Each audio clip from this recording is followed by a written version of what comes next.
card black card. Ito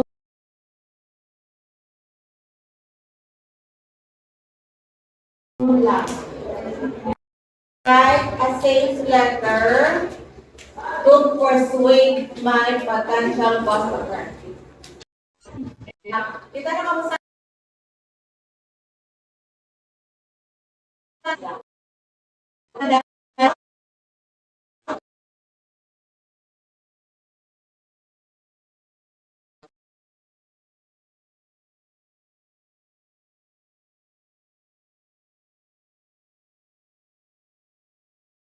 Ay ang ma-open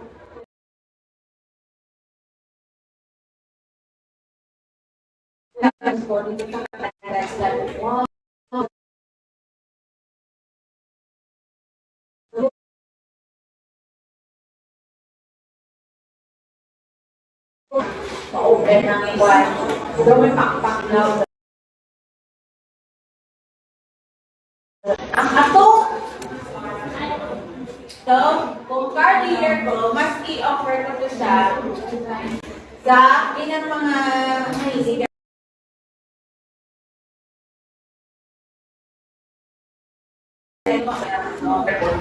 So,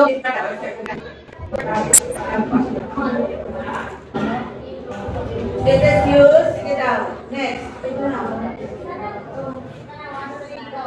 It is used to introduce products or services to consumers.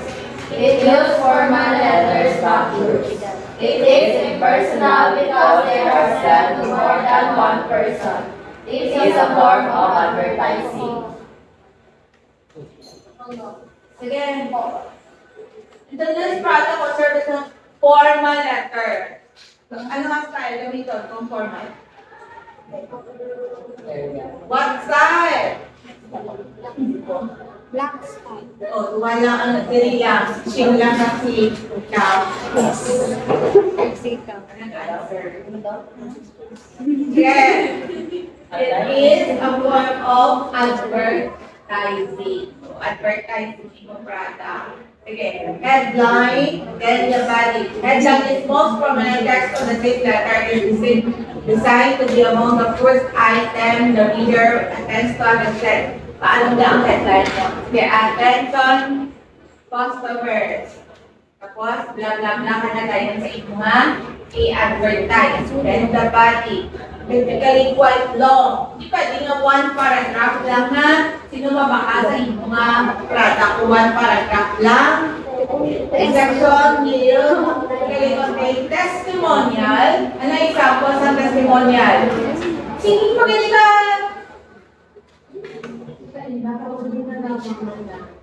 Sige, makamunta mo ba? Magaling i-mention ko lang na rin, nakamula.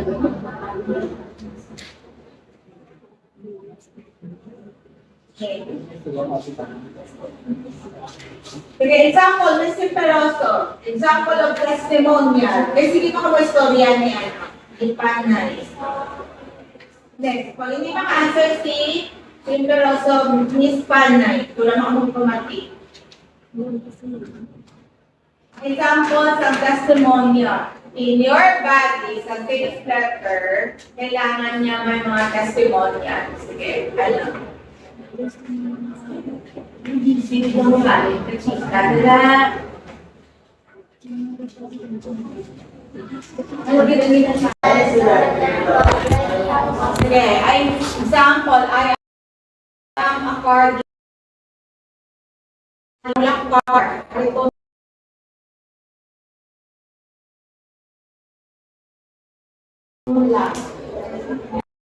Write a sales letter to persuade my potential customer. Kita na kamusta?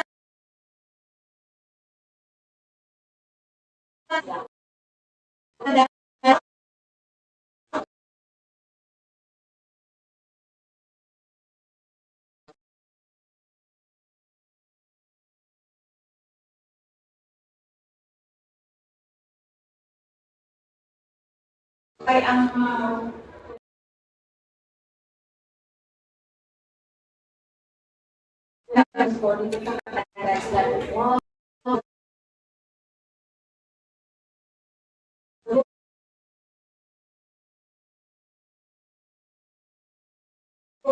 ma-open ng iwan. Huwag may pakpak na